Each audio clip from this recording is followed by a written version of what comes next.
What is going on, you guys? Welcome back to Down to the Wire. I'm your host, Brian Costa, and today I have got a great episode in store for you guys. I'm recording this episode pretty early today. I'm recording it at 9 a.m. Eastern time on Friday, August 12th. I'm doing this because, I'm heading off to a country concert tonight. I got a lot of stuff to unpack today, but I did want to get an episode out to you guys this week, and I am so glad that we have a lot of stuff to talk about. There's some news across the NFL, MLB, NBA, a ton of news to talk about. And with that being said, I have a special guest on the show to help me break it down. He's been on this show many times before, from our Halloween special to just other classic interviews we've done. He's a longtime friend of myself and to the show. Without any further ado, please welcome back to Down to the Wire, Mr. Kyle Finn. Kyle, welcome back to the show. Thank you for having me back. It's fun. It's great to be back. Yeah, I know, Kyle, for you've graduated from Bryant now. You're heading on to bigger and better things. You're heading to Boston University in the fall. How have you been doing this summer? Doing pretty good. Got an apartment ready, and I'm just ready to get Boston University started. It's going to be a fun time up there. Absolutely. You're going for your master's in communication, right? Yep, for journalism. Good stuff. Yeah. What are you trying to do after college? I'd love to get into sports reporting or sports broadcasting, but whatever opportunities I get given, I'm going to explore all of them and take the best option. Absolutely. So I think that, with that being said, I definitely, love your sports mind. I love what you can bring to the table. So I want to start off with, some NFL news, some Patriots news, to be more specific. Kyle, you were actually at the Patriots first preseason game last night. What were your thoughts on the performance and everything that you saw there? Yeah, it's only week one. Game was actually very close. As you see, Giants won by 2 points, 23-21, had a buzzer-beating field goal at the end. Bailey Zappi did pretty good. Brian Hoyer did already they both got themselves one passing touchdown. Defense was really the side that needs the most training and assistance because they were just allowing really stupid passes and runs just to get through and just bad coverage overall. But it's only preseason week one. They still got 2 others to go, and they also have a week off before they officially start the regular season. So there's still another month left. They just got to keep getting back to training camp, practicing, reviewing film, and I think they should be ready for week one of the regular season. Mm-hmm. Yeah, I think that I think with the preseason, you have to take everything with a grain of salt. When you had 4 weeks of preseason, it was, I think, better to get a gauge as to where you'd see the best possible competition. Usually that third preseason game was, the most, like, the closest to real-time game action that you'd get. It still can't really mimic what a true regular season game feels like, but it was the closest that you could really get to that. Most of the starters were playing at least up until halftime, sometimes even into the third quarter. And usually that's how you could get your test. Now that they've moved it down to 3 weeks, possibly next week is now going to be the real tried and true test. And, week 3 now is going to be more of, what week 4 was traditionally in the preseason, where you saw all the backups trying to, make that last ditch effort to make the team. So I think next week will definitely be a much more interesting week. To be frank with you, as soon as I saw that Mac Jones wasn't on the field, I kind of mentally tuned out right away. Nothing on Brian Hoyer, but Brian Hoyer isn't selling tickets for me right now. He just isn't doing that. I don't know. The stadium was decently full last night, so Brian Hoyer did something right. Yeah, but Kyle, the reason the stadium is mostly full is because the tickets are like 75% cheaper than they would have been anyways. Like a $200 ticket is maybe going for, I don't know, let's say like $75. Like, it's a lot better than, what you're typically getting yourself into there. So I think that kind of plays into a lot of the stuff. I've been to a handful of Patriots preseason games, but only one regular season game ever in my life. And it's, basically based on the fact that regular season games are going to just gouge you of all your money. That's why I hate the Boston third party market for like StubHub, Ticketmaster, just all those. They really just love to jack up the price. These Boston sports fans, man. Yeah, that is a thing. So, I mean, from what I did see from the game last night, I liked the separation that our rookie wide receiver Tyquan Thornton was able to get at sometimes. He was looking pretty solid. my brother thought he kind of saw some similarities to a Calvin Ridley. I almost saw some, Michael Pittman comparisons as well. So I think there's there's some great upside to him coming down the future. Whether it's even he's used as like a Philip Dorsett deep threat type, and that's how they use him this season, I'm fine with that. I think getting some separation like that down the field will definitely be valuable for us. And then I think that JJ Taylor looked all right. Didn't really see too much from the other running backs.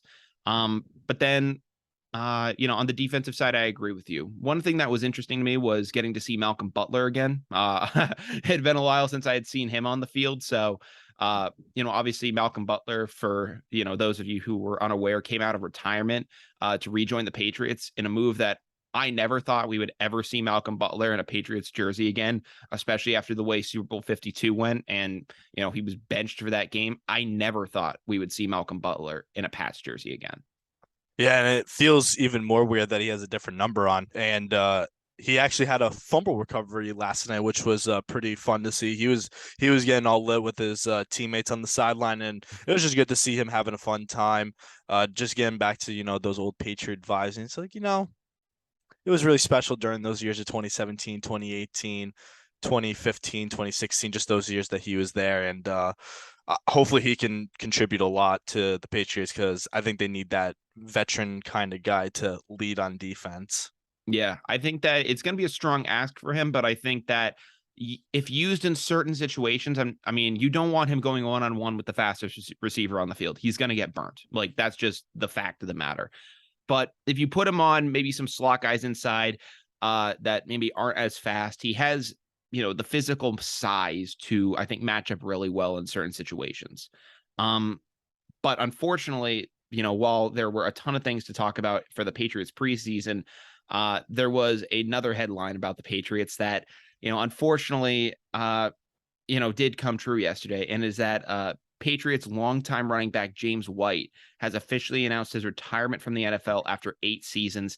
James White obviously was a hero for the Patriots in Super Bowl 51, rattling off numerous touchdowns and 2-point conversions.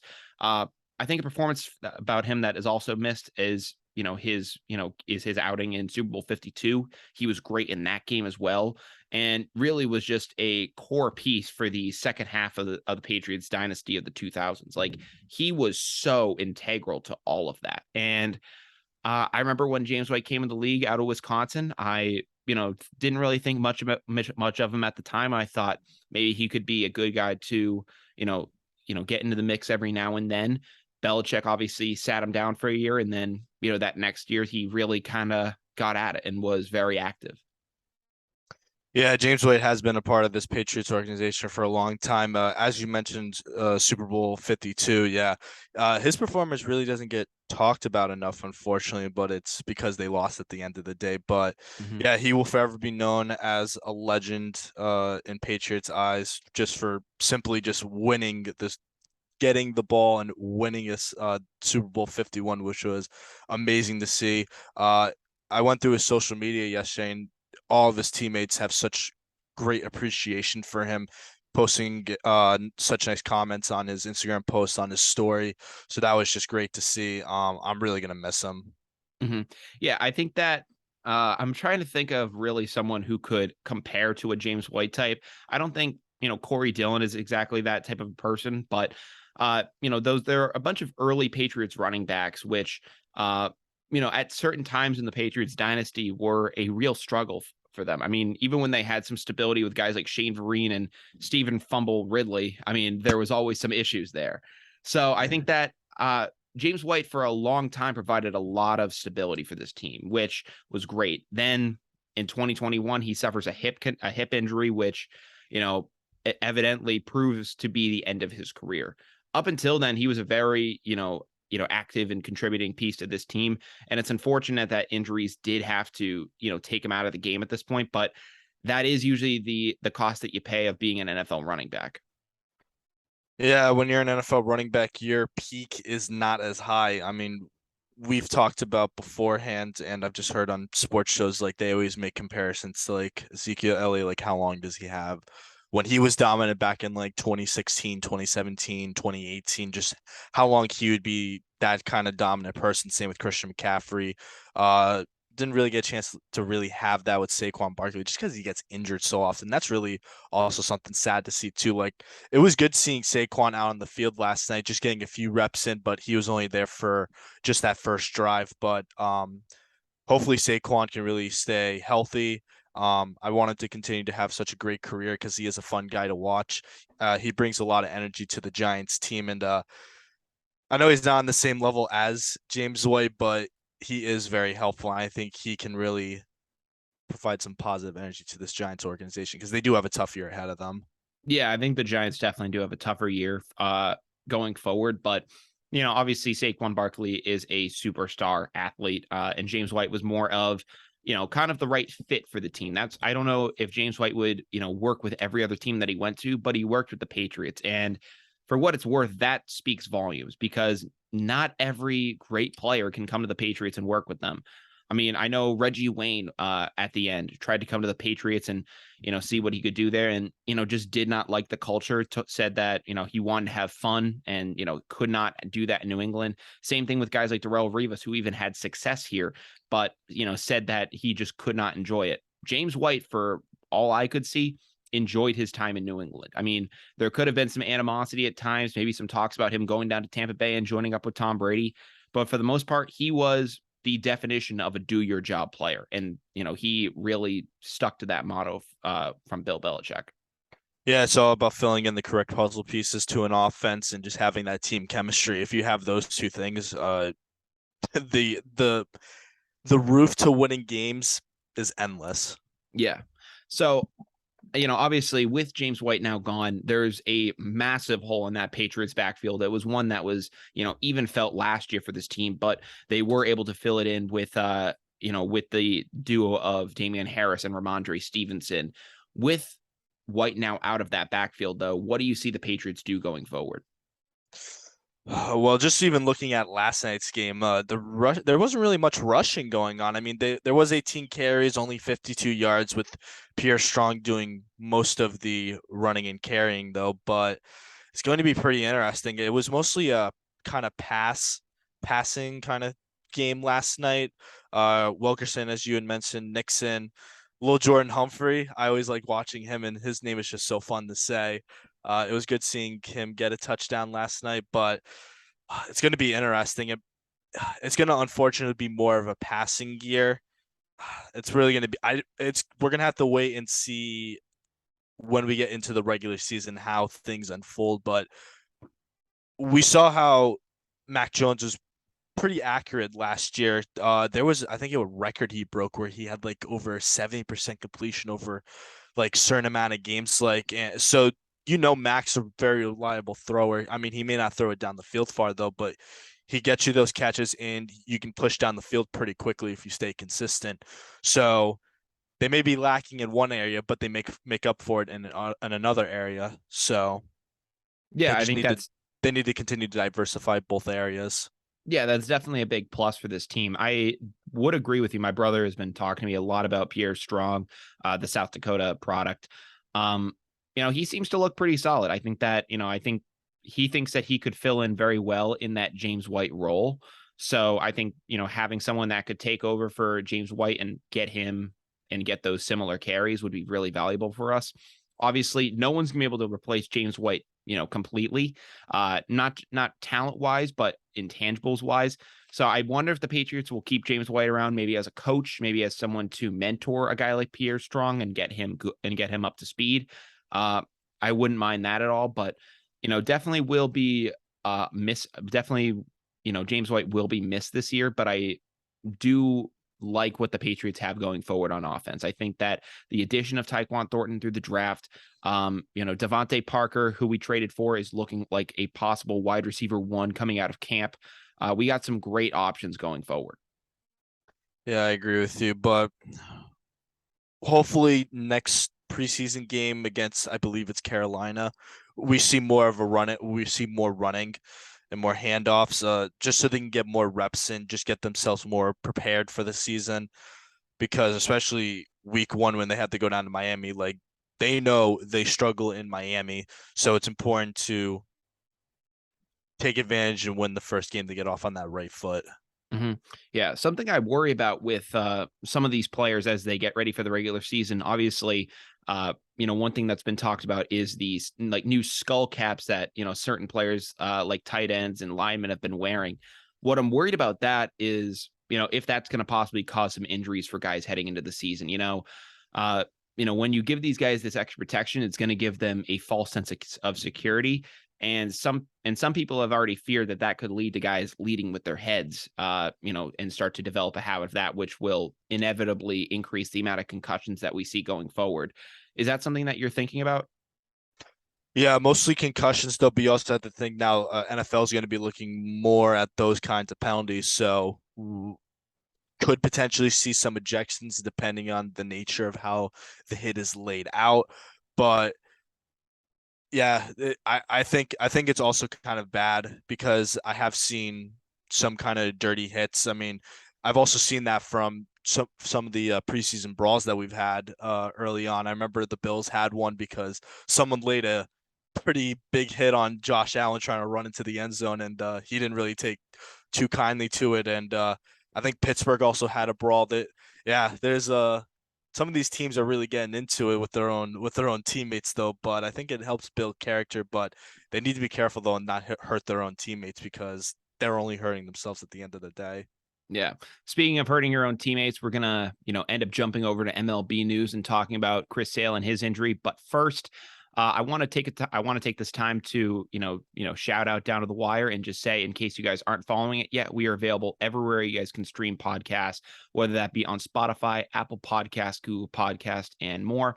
You can also watch the video stream to this show on YouTube, and you can find all of the links, all of them, in our Instagram bio.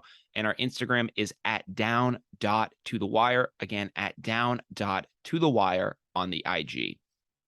So, Kyle, first things first, as we do switch away from NFL now into MLB news, I was, kind of getting a, behind the scenes glimpse at Chris Sale as he was rehabbing this year and getting ready to come back to baseball. At the start of this year, he suffered, I believe it was a stress fracture or something in his rib cage, and it completely derailed the start of the season for him. The season prior, he in 2020, he had gotten Tommy John surgery and was rehabbing from that, so that was a challenge as well. And then we finally get to this year, and it's like, all right, Chris Sale's is coming back, and boom, takes a line drive freak injury. I'm not blaming Chris Sale for this injury whatsoever, but takes a line drive right off his pinky at Yankee Stadium and fractures it, and has to undergo surgery to see what he can do going forward. I can't blame Chris Sale for an injury like that. What I can blame him for is what we ended up seeing earlier this week. And for those of you who don't know, Red Sox ace Chris Sale was apparently riding his bike with his kids and flips over the handlebars and breaks his wrist, which I don't know how you are doing this. I get that freak injuries can happen, but Kyle, I'll let you kind of give your thoughts on this before I jump back and discuss my opinion. Well, I mean, Boston is known for having old streets, old sidewalks. So a little bit of cobblestone on some of those sidewalks can really get to you. I don't really know what sidewalk or what road he was riding on when this incident happened. I think I heard that he was going downhill, I believe. It was something like that, but he just hit a bump in the road or hit some sand and he just lost all traction on his bike and just ended up crashing and burning. But yeah, very unfortunate. I guess he must have like a voodoo curse on him or something because as soon as he's ready to go out, make an appearance on the mound and ready to contribute to the Red Sox, something happens and it's just like again, something happened again. And this time it happened to be him being out for the rest of the season, unfortunately. Yeah, I mean, Kyle, I'm gonna be honest with you. Like, Chris Sale isn't riding through like the streets of Quincy where there's legit cobblestone. He's not doing that here. Okay. Chris Sale probably most likely, if he's, even living in Boston, lives in like the nicer suburbs, like surrounding outside Boston, like maybe in like the Brookline area or somewhere like that. That's more likely where he's kind of at this point. Like he's not, I hope so with the money that he's getting from the Red Sox. yeah, I hope so. he's not living in Boston. So it's not like he's like riding along the marathon route and he, accidentally slips off his bike. No, he's riding in a neighborhood most likely when this is happening. And you can make the case of downhill or whatever. But what I have to ask you as well is you just got surgery on your broken pinky. Why are you even on a bike right now? I get the fact that, you're a dad and you want to, hang out with your kids, but you're also an athlete making, what is it, like 30 something million dollars? I mean, he's making a ton of money on this team right now, taking up a ton of cap space. And, listen, man, I love what you did for this team in 2018. You also have, basically been a walking eggshell for the past, 3 seasons now. So it's kind of been a little ridiculous, Chris. I understand that, you're not the biggest guy, but would it kill you to eat a burger? Like, really? It's not I don't get it at this point. Like, I get like he's like 6'6", 120 pounds soaking wet. And and like he just like he always does like this boo-hoo, like woe is me moment every time he like injures himself. And it's like, I don't know, man. Maybe if you weren't literally made out of paper, you wouldn't break all the time. But he also does a good job in breaking the Woo Sox stuff. I mean, we saw his meltdown in the dugout after Oh yeah. he got pulled out of that game and he just went ballistic in the hallway. Kyle, I was at the Woo Sox game when that happened. I was working that game when it all went down, and I didn't find out till the next day. And I'm like, are you kidding me? Now, obviously, Chris Sale, paid for the TV and did all that stuff, but okay, man, great. That was a AAA game. Like we needed you in the big leagues, and you were there for 2 starts. That was it. That's all you were able to give us. And again, I'll say that the pinky injury was a freak injury. You can make the case that this was a freak injury too, but it was one that you could have prevented. That's the difference. You can't prevent a line drive from, coming back and striking you in the pinky and shattering it, but you can prevent yourself from getting on a bike and going for, some sort of like little like ride with your kids. Do something else. I don't care if you have to walk with them. I don't know how old they are, but chances are they're not outpacing you that by that much on a bike. Just being frank with you. Yeah, it's just a lot of carelessness decisions, and yeah, it's very unfortunate, but it's too late now. He has to live with the injury he has and has to go through rehab and all that stuff. And wishing him speedy recovery, and hopefully he can stay with the Red Sox though. But it's not looking too good, especially because he's been gone for so long away from the team and he's just eating up money from the Red Sox. I would want to see the Red Sox just do something else than besides paying him 30 plus million a year to just only give like what 5 starts, maybe if you're lucky. It's really sad. It's just a very unfortunate, but what can you do? I mean, the way this season is going right now, below 500, and now that they have to face the Yankees this weekend, this series is not going to be pretty in my eyes. Yeah, we owe him 30 million. Since 2020, he has made, and again in 2020 he did not play. And also I believe his salary, yeah, so his adjusted salary, he actually ended up at $7 million because of the lack of games. So that was something that happened. And he also didn't play because he had Tommy John surgery that year. Still collected $7 million. 2021, where he was out for most of the year, collected, so 2021, where he was out for most of the year, collected $20 million. And then this year, where he made 2 starts, collected $20 million.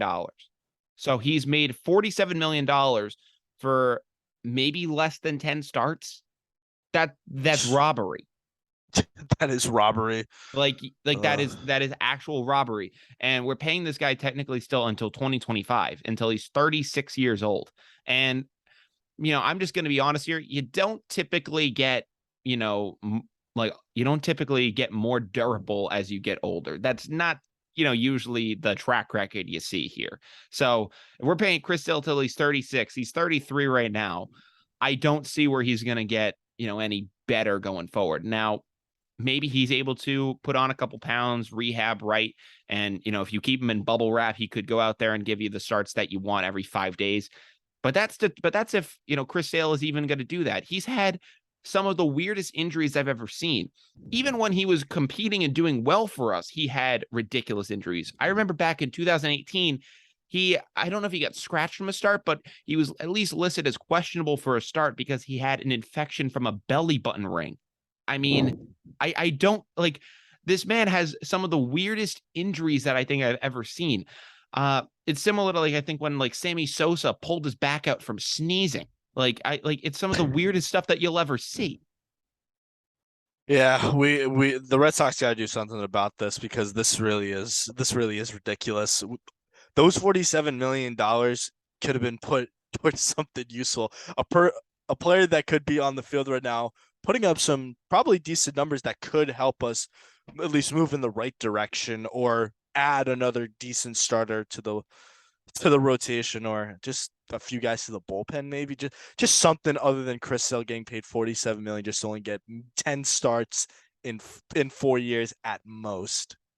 Yeah, I mean it just sucks the fact that we're in the situation we're in, and I Grayson Mortimer, who I know you've met him, I believe He a was couple. also at the Pats game last night. Yeah, so I know you've met him a couple times before. He's told me he was talking to me on the last show about saying just how bad the Chris Sale contract really was. And it really has been a disaster so far. I'd say, possibly similar to the Cole Crawford contract, something of that like. Uh and it's just because he's just cannot stay on the field. And as we're looking forward to some things, I just don't know where the Red Sox are going to go from here. Now, I thought going into the trade deadline, they were going to go hard sell and get rid of everybody. And I thought that was going to be the way that we went because we were still technically in the wild card race at the time. And it looked like all signs were pointing to, all right, the Red Sox are going to sell everything off. JD's going to be gone. Evaldi's going to be gone. And we're going to go into full on rebuild. We don't do that. And, now we come out of the trade deadline and we're 4.5 games out of the wild card race. And it doesn't look like it's getting any better as we're heading into the dog days of August and September is slowly approaching. It just does not look good for us. Yeah, if it would be amazing if somehow the Red Sox got a sweep this weekend against the Yankees. I can see the smile on your face because that sounds ridiculous to say, but that would be the only way this Red Sox team can give me some kind of hope is if they sweep. 2 out of 3, you can clap your hands, but again, Astros, they're still 30 games above 500, and they have that for a reason. They're both nasty teams. So, uh, it's yeah, Red Sox season is over. I Yeah, mean, and I have to say this myself because I want to give them hope, but it's August 12th and there's only a month and a half left of the season. yeah, what's really unfortunate for me is the fact that when the Red Sox are in it, it gives me something to at least talk about on this show and say, what, the Red Sox are making a real bid for the postseason and they're really gearing up for something. As soon as they're out of it, you can make you can talk about it for only so long, unless unless the train really comes off the tracks and there's like internal struggles within the clubhouse and there's a lot of bad blood. It just like the Red Sox just kind of fade out of everyone's memory, even when the season is still going on. There's just not a lot to talk about. When they're competitive and they're really making a run for the playoffs, you can talk about, all right, how are they going to fare? Like, who should they who should they have in the starting rotation? When it gets to this point and they're just out of it, it's just boring. And while I don't mind while I don't need the Red Sox in the postseason for it to be interesting for me, it does take a little bit of an element out of it. Like I am not as emotionally invested in the postseason as I would be with the Red Sox out of it. Yeah, that's the same for me though. I mean, obviously this postseason should be pretty interesting because Mm-hmm. we got about 4 to maybe 5 teams that have a decent shot. Obviously, we know Dodgers, Yankees, those two. I think obviously are going to be the most, according to Fox or like CBS and the NBC, like those sports networks, they'll say like, oh, that's the matchup with the best chance. But Mets should Yeah. be quite interesting. I would love to see Mets make a deep playoff run. San Diego needs to get their act together. I don't know what happened to them as soon as they got Juan Soto. They just forgot how to function as a baseball team. But if they can get their act together, they can be pretty interesting to watch because they basically have a big three. You know, Fernando Tatis, you need to get back to the playing field soon, hopefully. Um, Yeah, it should be a pretty interesting postseason, regardless if the Red Sox are in it. I'll be watching probably the NLCS on, but yeah, it really is a bummer when the Red Sox don't make it because they put up good fights in the postseason, like as we saw last year. Like we weren't expecting them to make it We to were the ALCS. we were 2 games away from the World Series, and in my opinion, a World Series that we could have had a shot at winning. In my opinion, Yeah. Oh, yeah. It would have I, been interesting to see them play against the Atlanta Braves. It would be, yeah, it would be pretty interesting. mhm.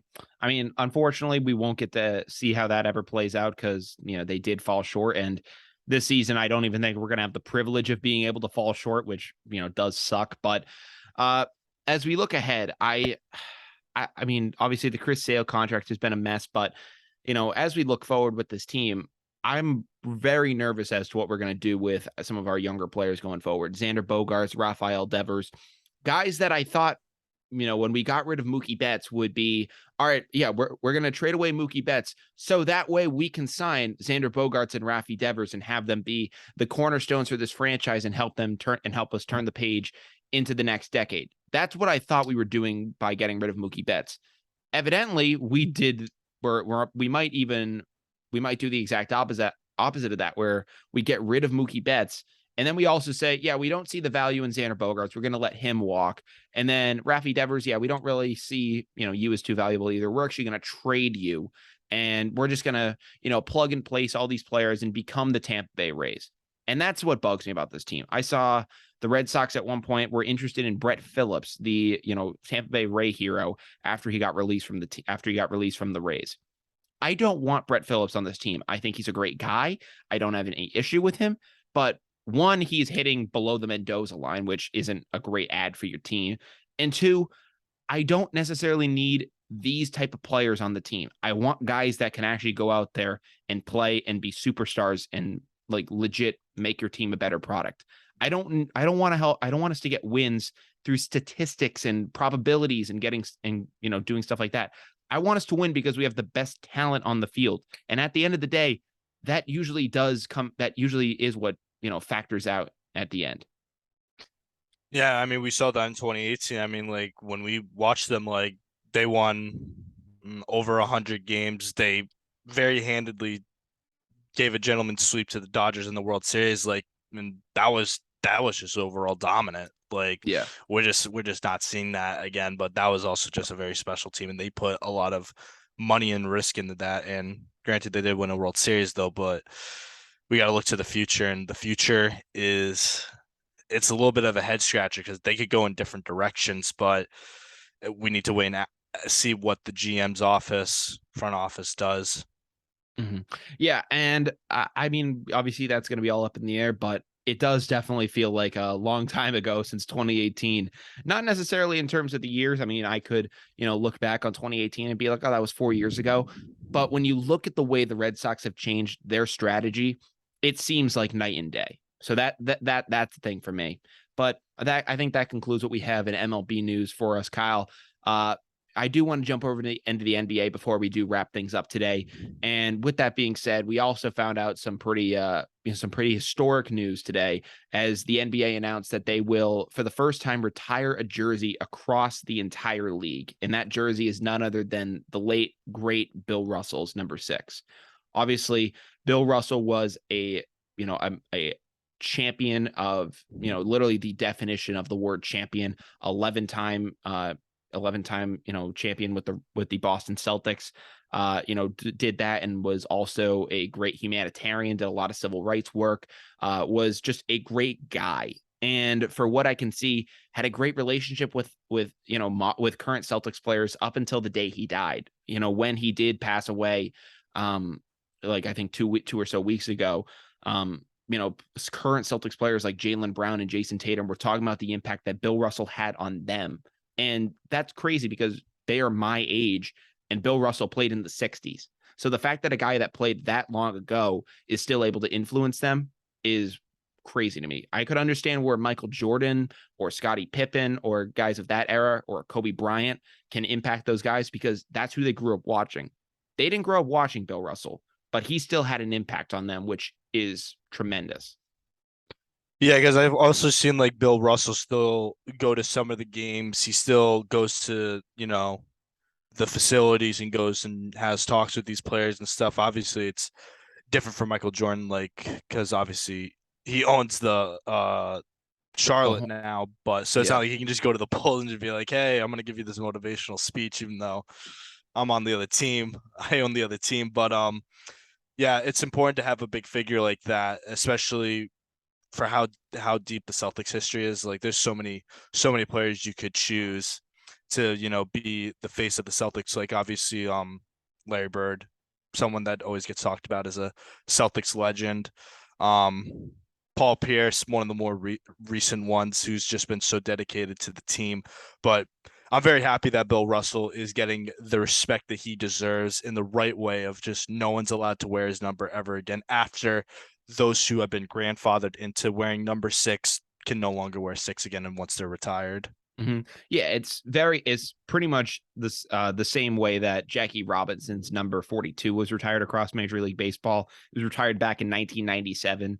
And basically any player that was still wearing number 42 was allowed to do so. So Mariano Rivera, who, came in the league around that time, got permission from Robinson's family. And he was able to wear that all the way up until 2013. So number 42 was technically retired across baseball, but he was able to wear it, for a little while after that. So I did see that the fact that they would be grandfathered in. And when I saw that news, I think it was Bleacher Report or something, and they ended up saying players who are currently wearing number six will be able to do so. And they just show a photo of LeBron, and I go, of course they're going to take any moment to just throw LeBron into this. And I know the fact that LeBron is one of the most notable guys ever to wear the number six, but still, like, you couldn't have just like made some other like notification about it. It always has to tie back to LeBron somehow. I swear there is not a single storyline in the NBA that can't tie back to LeBron James. And I'll give LeBron James credit for this. For the most part, like controversy wise, he hasn't done, anything that yet there hasn't been a ton of controversy surrounding him personally as a guy. You can make questions about the stuff that he's done off the court, and some of the things that he's done. But, in terms of personal, like, self, like about himself, he seems to be a good husband, a good father. There doesn't seem to be a ton else behind him that you can really tear down. So I'm not really coming at LeBron for that, but it's just the whole media spectacle of LeBron. I can't understand the fact that you're mourning Bill Russell. Bill Russell just passed away, and we're still somehow managing to tie this back to LeBron James. That's what blows my mind, Kyle. This is why I don't even like. I've always wanted to unfollow Bleacher Report, just all House of Highlights too. Just oh my god, anything that they can to just do literally the most random video you could find on the internet, they would somehow tie it back to LeBron or Curry or just one of them. I'm just like, is that what we're doing? It's just like, is LeBron like the only thing that you can really talk about to get yourself massive views, and it could just be the most random off-topic thing ever? Yeah. And I think I mean, obviously that's what inspires the meme. How does this affect LeBron's legacy? Like, because that it's based on that, and because anything affects LeBron's legacy, anything is about LeBron James. And I'll grant it, LeBron James is one of the greatest players to ever play the game of basketball. I don't think that he's the greatest. I think Michael Jordan is the greatest, but I can't deny the fact that he's one of the best to ever do it. You can't deny that the stats, will never be in your favor for that. He is, at least in my opinion, in the top three of that conversation. So I understand that, he's a spectacle. We've never seen anything truly like him, and we probably won't ever see anything like it again. But it's a little much. I just hope that the NBA doesn't go crazy with him and be like, "Oh, we're also going to be retiring his number league wide." Woo! I mean, That would be pretty wild. I'd be like, "That's yeah. you're really making a huge comparison there." I mean, I know with the number 23, the Heat retired it from Michael Jordan, and that was pretty much the reason LeBron had to switch to six in the first place. So, I mean, I don't have I understand where a guy like Michael Jordan got his number retired. I actually didn't understand why the Heat would do that. That actually did confuse me a little bit. And while I always thought, oh, maybe you could retire Michael Jordan's number across the league, Michael Jordan obviously, is the greatest player of all time. And, in terms of, just culture defined, the culture of the 90s. You can't talk about the 90s, in my opinion, without mentioning Michael Jordan at some point in that conversation. He just is. So there is that. But I think what separates Michael Jordan and Bill Russell is just what Bill Russell had to go through during his time in order to get to the level that he was at. The fact that he had to undergo as much, adversity as he did and still managed to win 11 championships is a testament to the type of guy that he was. Yeah, that is true. It also does help that you do have a majority of all the best players on your team too. I mean, those Celtics teams, especially when he was on them too, they were still pretty stacked compared to the other Oh, teams. yeah. So he definitely had the help. No, yeah, they definitely were stacked. I'm not lying about that. But Yeah. I think for what Bill Russell, actually, like, there was a lot of stuff outside basketball, stuff that he had to deal with, which influenced him. And, he still was able to go out there and ball. So I think that Bill Russell is deserving of this award, but it still did come as a shock to me. I didn't know if the NBA was going to do it. I thought they might, rename like one of their MVP awards or do something like that, similar to what they did to Kobe Bryant after he passed away. I didn't know if they were going to full on go out with retiring the number 6, which, I think that if there's anyone to do it, I would say it's Bill, but, still surprising to me. Well, I mean, Bill already does have a trophy assigned to him. He has the Finals MVP trophy, so he's got something, and Yeah. that's a very big trophy. I know it's crazy that like Steph Curry now won that, and not then Bill passed, so that trophy to Steph Curry must mean a lot more to him now, especially since obviously it's his first. Obviously, it meant a lot though, but to have that happen, like, um, it makes me very happy that Steph Curry finally won it, because I know there's a few times where he got robbed, and just to finally get it, just to see, in front of Bill on his home floor at a stadium that he played many years at, obviously not TD Garden, but in that same area. In the city, yeah. Yeah, in the city. Yeah, I know definitely right now someone who is taking his death hard is probably Curry, just from how much it means to him and just what has happened over the past few months. Yeah. I mean, obviously, it's a tremendous honor. It's unfortunately Bill Russell, isn't alive to see it. I know that this is done not most likely, it is done to mostly honor his legacy after he's passed. But there is something about it to where, you wish he could have seen his number get retired across the league. There is, that kind of a feeling. But I think that it is, well deserved nonetheless. Well, I think what happened was the NBA wanted to do something for him, but he declined it. He didn't really want anything going on, or at least he didn't want anything to go on while he was alive. So I think they waited till after. And I think they asked for permission from the family to do it, and I think they gave them the okay to do something like that. Mm-hmm. Yeah. So well, obviously, I won't really. I don't know if we'll ever really truly know the all the ins and outs of that. But Kyle, before we do, I have one more story to talk to you about, and it is Kevin Durant. And Kevin Durant, obviously, again, we're talking about great NBA players. He is one of those guys. You can make the case of him, being a snake, going to Golden State and doing everything there. But this is something else with KD. So for those who didn't see it, Kevin Durant has apparently gone to the Brooklyn Nets. He's been in talks with them for a while now about trying to get a trade out of Brooklyn, not really liking his situation there. And apparently he presents the Nets with an ultimatum. And that ultimatum is either to, one, trade me, which has already been on the table, or two, fire Sean Marks and Steve Nash, which is ridiculous. So the Brooklyn Nets actually came out and they ended up saying that we're sticking behind Sean Marks, we're sticking behind Steve Nash. We like what they bring to this program, which that could even be questionable. I'm not the biggest fan of what Nash has done with the team so far, but Sean Marks, I think, is, for what he's done, has been able to get some pretty good moves for the situation that he's been in. However, what I don't get is Kevin Durant coming out then and saying that, he hasn't been in control of the team. That is the biggest lie I've ever heard. He's basically he's basically a LeBron James wannabe. Yeah. No, he's trying to be a LeBron James wannabe. He thinks he has that power. And granted, LeBron has been able to assemble some great teams, but KD has tried to do the same thing in Brooklyn. And the fact that, and he hasn't been denied most of the time. I mean, think about what they had to give up in order to get James Harden. They had Jared Allen, who was a great center for them. They trade him off to the Cleveland Cavaliers, even though he was statistically better than DeAndre Jordan. But KD wanted DeAndre Jordan to start, so they said, "All right, we're going to start the guy who's technically worse." Like, like anything that KD wanted, they were doing to appease him. And now he's coming back. Now he's coming back and saying, "You guys aren't letting me do what I want to do." No, KD, like they've been doing exactly what you've wanted them to do. And I'm sorry that it hasn't worked out the way that you wanted it to, but like them's the ropes. Yeah, he really is a very confusing player. First of all, it's just the fact that he's already won 2 championships and he just did it so effortlessly for the team that he was on.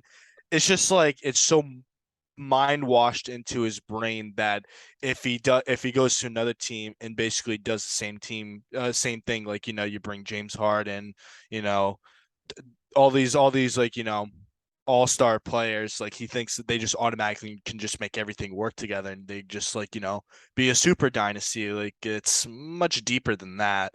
And at the end of the day, I know deep down Kevin Durant regrets leaving Golden State. As much as Draymond was a pain to him and literally said to his face, "We can win a championship without him." Draymond just proved it this year. They Yeah. can win without him. And honestly, I just think Katie's salty that Draymond just proved them wrong and he's just trying to get his revenge back. But Mm. he should have just stayed on that team. They could have just continued winning more championships. Obviously, the fans wouldn't like that besides Golden State, but I mean, he would have easily won more championships. And now that you look at it, you can make a similar, I think, comparison to the Shaq and Kobe era versus like when they kind of like when Shaq and Kobe got split up.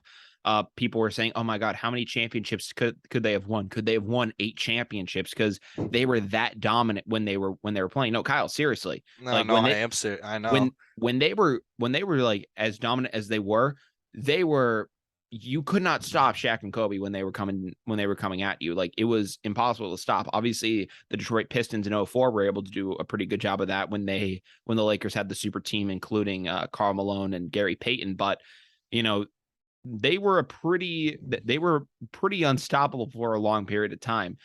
So, similar to how a rift was drawn between Shaq and Kobe, and that kind of separated those two guys. I think very soon you may see a similar comparison as to, well, what if KD and the Warriors had worked things out? How many championships could they have won? Could they have won 5 or 6 rings within a 10-year span? I think it'd be possible. I mean, after the performance we saw this year, I mean, just all the young guys that the Warriors were able to get with Jordan Poole and all of them, I mean, they made it look easy. Yeah. It wasn't easy though, but I mean, like, they made it look pretty effortless. I mean, they won no game. Uh, did they go to Game 7 with Memphis? I thought they did, or it went to Game 6. But Yeah. The finals went to Game 6. no, but I'm talking about for the Memphis series because I was going to make a point saying that all the series that the Warriors were in, none of them went to Game 7. Like they handled their business pretty well. Mm-hmm. Yeah, but like, and that's even just with the normal trio there. I mean, imagine KD. I mean, I think each series could have been either a gentleman's sweep or just a regular sweep. Yeah. No, I mean, I think KD is. I mean, you saw what he was able to do to LeBron James. He swept LeBron, which again, I'll give it to LeBron. He's one of the greatest players ever, and was able to take that same Warriors team without KD to 6 games, where his second best player was who was it? Matthew Dellavedova. In the 2018 finals. No, in like the 2015 one, before. Yeah. Yeah, he was able to take Matthew Dellavedova to 6 games with that Golden State Warriors squad. So they were able to like. And I think that was also the same year that Love got his shoulder separated Yeah, and Kyrie got and injured. Kyrie got injured. Yep. Yeah, Okay. that's what I was talking about, to where he was like that best player. And then even against the Spurs, he got swept, but that's because his second best player on that team was like Mo Williams. Like he had no one at that point. And I was also going to mention 2018 too. Like there was really nobody that notable too. Well, besides J.R. Smith. Honestly, LeBron could have got a win at.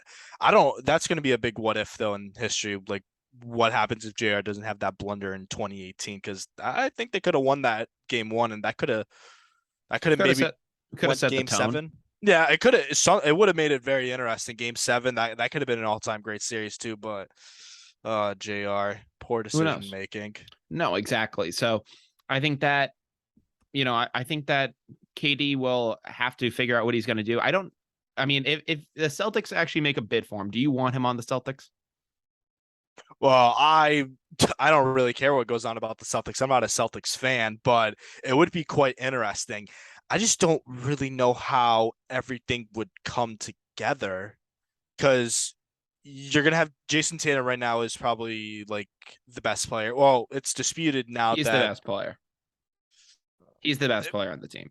He had a bad uh, finals. He had a bad yeah, finals, but that's he's the the best player problem on the team. though. That's the problem with though is like that finals like really got me saying what if though because like if you're Jason Tatum, you want to put out your best performances, especially in the finals. And Jaylen Brown was doing a little bit more carrying than him. So I mean, it's Jaylen Brown was definitely doing more carrying. I'm not ignoring that, but still, I don't think that Jason Tatum is the best player on that team. It's there's no debate about that in my mind. Jaylen Brown played better, and I think that in certain, but I don't see Jaylen Brown as the number one option. I'm sorry. there's times where he can take over and be the number one Oh, option. there Like, are times. There are times. yeah. There are times, but I just don't see it. But if Katie was to be on that team, I just don't know how that would work. Yeah, that's the thing for That would me. just be weird because you also have to consider Marcus Smart. You know how he's got that dog in him. Mm-hmm. Yeah, and any little comment said to KD is gonna hit him at home. Draymond yeah, was able to do it no issue. and the thing I see, which would be an issue of KD coming to the Celtics is Jaylen Brown has been pretty much in that number two role since Jason Tatum has gotten there. It's always been Tatum and Brown, not Brown and Tatum. That's always been been the way that's always been the way it's been. But with KD, that narrative would switch to where Jason Tatum would become the number two guy. And I don't know if Jason Tatum necessarily has that mentality yet. I don't know if he has the maturity level to handle being the number two option on a team. I don't know if he can really handle KD coming in, calling the shots when he was probably that guy back in the day and saying, hey, I want to do this. And KD's going to know. And KD will say, no, I want the last shot. Like, I don't know how Jason Tatum's going to handle that. Yeah. Well, it's also especially because I know Tatum really looks up to Kobe, and when you have that kind of mentality, like you want to continue to be, that game changing slasher, just take over the team moment right there. So it's also going to be a little bit of a pride thing too, because you obviously we've seen how like Jason Tatum was during the finals. Like he was literally dressing up as Kobe, sending the text messages to Kobe's like old phone number, which I mean that was bad. That was some pretty bizarre behavior. But the only thing that let me know was that Kobe had an Android. that was the only thing that showed me. Like that didn't show me anything with Jason Tatum. Yeah, the green bubble texts. Yeah, the worst kind of bubble texts. Yeah, exactly. But I don't know. I don't necessarily know if I want KD on the Celtics. I want to see what the core of Brown and Tatum can do again next year. With Malcolm Brogdon added in, with Gallinari added in. I want to see what we can do next year, and if we can really pick up on where we left last time out. I think that we can be in a good position. I think that's what the Celtics should do. I mean, you got 2 games away from winning a championship. I mean, you had no problem sweeping the Nets with KD on them. If it wasn't for Chris Middleton getting injured, I don't even know if they would have made it past the Bucks. I think Jimmy now, could have made the shot in Game 7 of the Eastern Conference. I mean, there's a lot of what ifs to the Celtics, though. That's the problem.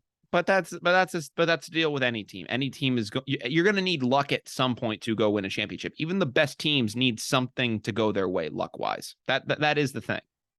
but how much luck are you going to able to get out? Because there's going to be a time where you just run out of luck, and it's just going to be too late at the end of the day. Absolutely. But I think with the talent we acquired, we're not necessarily going to need to rely on it as much. I think Brogdon adds another level to this team. I think Gallinari, shooting wise, will be a great addition for us as well. So I think that we won't necessarily need to luck out in many instances, and talent will be able to, give us the edge a lot more. It is going to make the Celtics season very interesting with the moves that they made, and I'm curious to know what KD's going to do at the end of the day, whether he stays with the Nets or goes somewhere else. But Yeah. I mean, I, he's got to make a decision at some point because he's going crazy right now with yeah. saying these requests. Yeah. No, I mean, it's definitely gonna be interesting to see what they do as well. But Kyle, I thank you for coming on the show today. We are unfortunately though now down to the wire, which means that we're gonna wrap up what we talked about today and send you guys on into your weekend. Obviously, we welcomed on Mr. Kyle Finn to the show. Welcome to back on, Kyle. Thank you for coming back on, my man. Thank you for having me. Appreciate it. So, first things first, we started off today by talking about Patriots longtime running back James White officially announcing his retirement after 8 years. We then jumped over into MLB news and talked about Chris Sale fracturing his wrist in a bike crash. And then finally, we wrapped things up in NBA news by talking about Bill Russell's number 6 being retired by the entire NBA and Kevin Durant giving the Nets the ultimatum of either trading him or firing Steve Nash and Sean Marks. It was a crazy episode today. Glad you guys were able to watch it. So, hopefully, if you guys, are interested in, you'll hit the follow button, give us a like on YouTube, anything like that. Subscribe to our YouTube channel. Kyle, is there anything you want to say before you go? Praying for a Red Sox sweep this weekend. Probably not going to be happening though. I would probably say the Red Sox maybe win one game out of this 3-game set. Yeah, it's definitely going to be a tough one. But Kyle, again, thank you so much for coming on. And from Down the Wire, I'm Brian Costa.